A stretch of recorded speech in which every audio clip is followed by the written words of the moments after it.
This is Jazz Casual. I'm Ralph Gleason. You've been listening to the music of the Dave Brubeck Quartet with Paul Desmond on the alto saxophone, Gene Wright on bass, and Joe Morello drums, and Dave Brubeck on piano.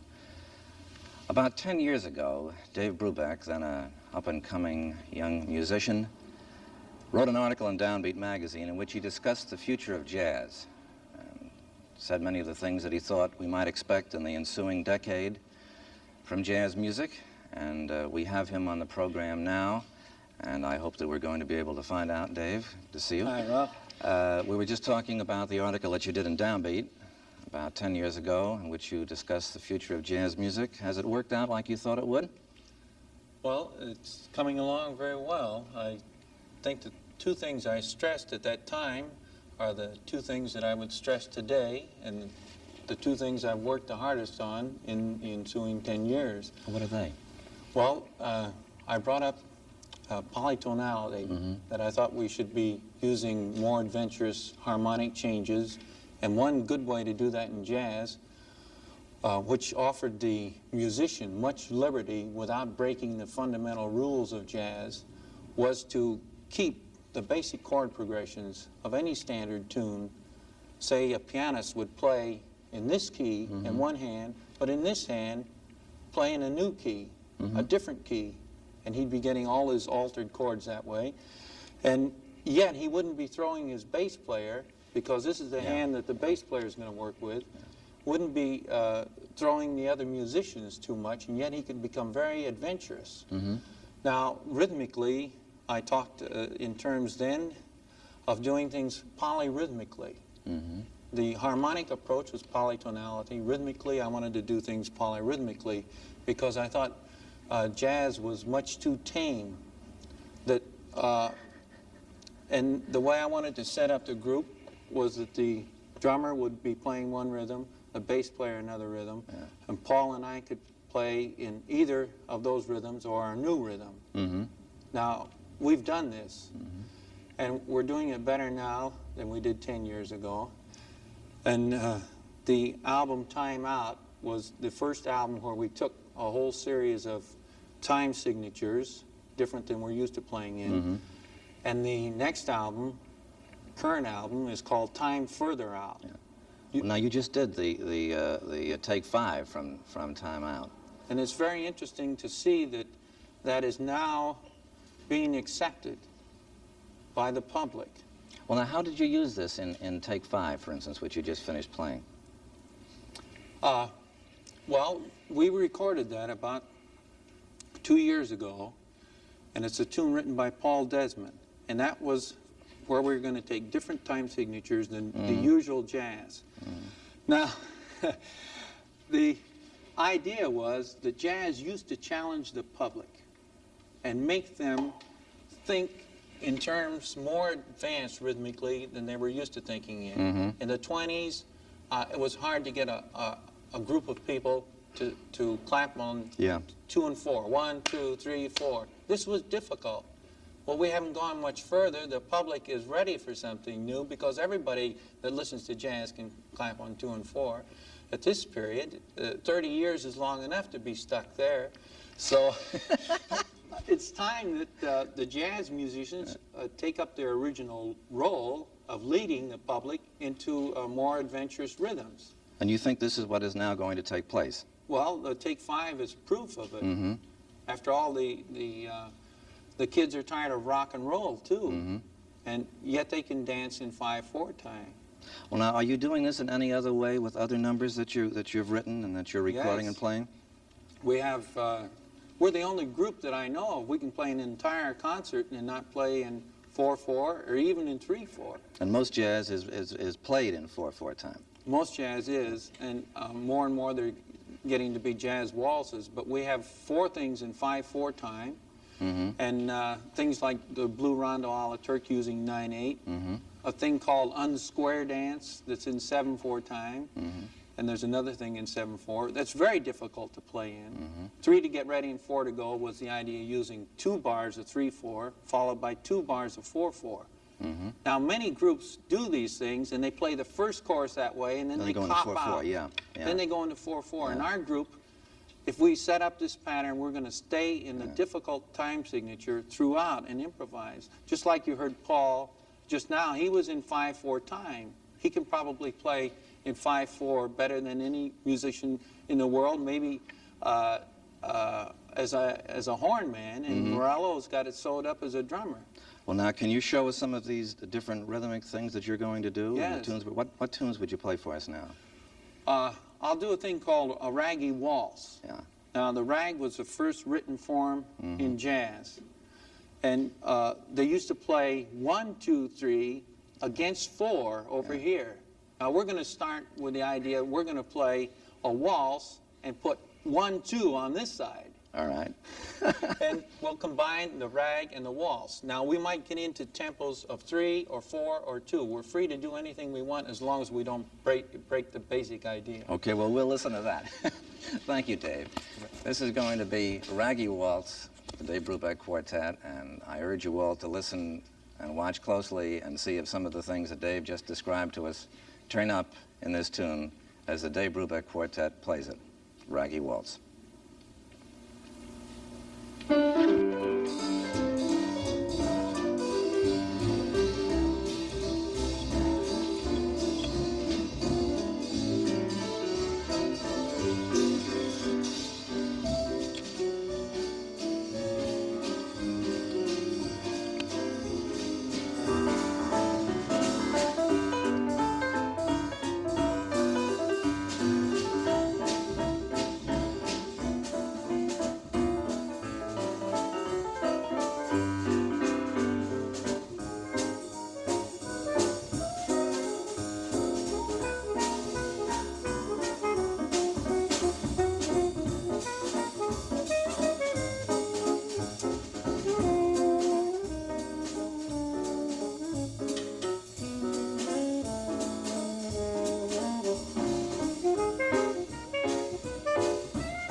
Yeah. Now that's the idea when you get into two or more tempos at the same time, because that came off kind of like I hope it should or hope that it will. And if you were counting, which we weren't, because you can't count up here, you either know what you're doing or not, all you can hope to do is come out at the downbeat together. Now, we'd like to do another thing in 5/4 time. This is called Castilian blues. And if we hadn't played other tunes in 5/4, we'd have a lot of trouble in playing in this time signature. But it's because we've done the Time Out album that we can do the Time Further Out album. And because of that album, we can do an album that will be out in about 1.5 years called Time and Space, where I've written a thing in 10/4, Paul's written a thing in 11/4. Now, these tunes are like always a point of departure for something that we hope to be more natural for us and easier for us to do at a later date. This is called Castilian Blues.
you can hear another tune in 5/4. We have 3 more that we do simply because we wanted to get away from the 4/4 that jazz is usually played in.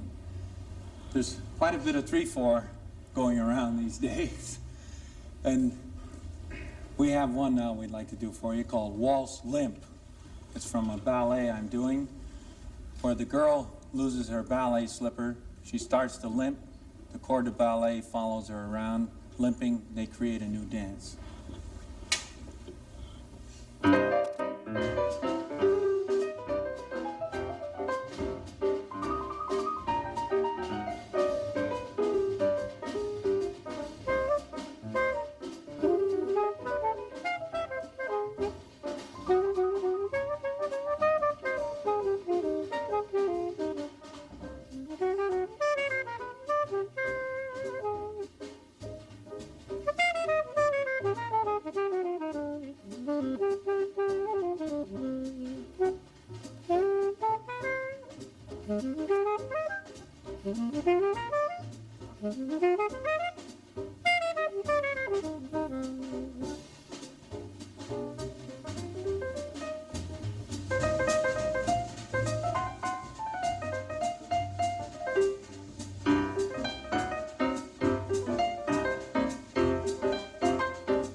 Now,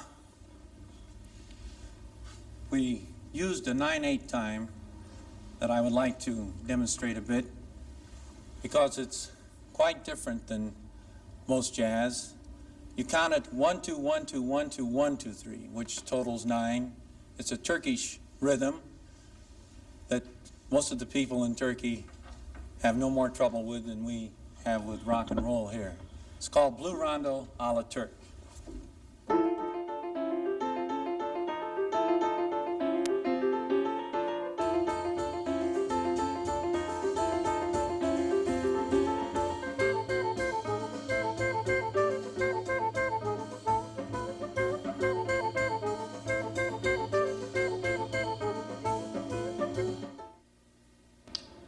Well, I don't think that we ever need worry about jazz in the future being dull. It's certainly never going to be dull as long as we have bright, provocative, and courageous musicians like Dave Brubeck, who are willing to take chances and to experiment, because experimentation has always been and always will be a major part of jazz music. And one of the most interesting things about Brubeck down through the years has been his willingness to experiment. Unlike some musicians who have gone conservative as they've been more successful, Brubeck has always been willing to take chances.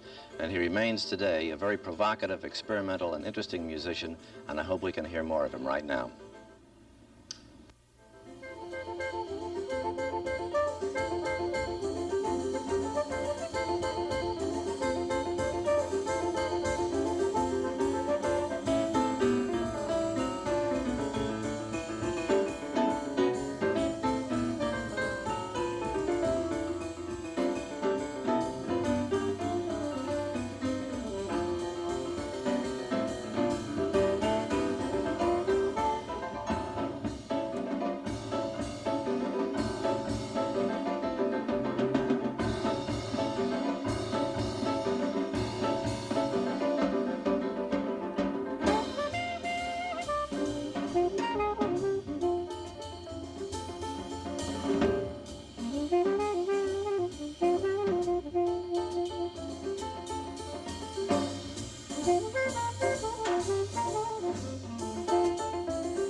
Thank you.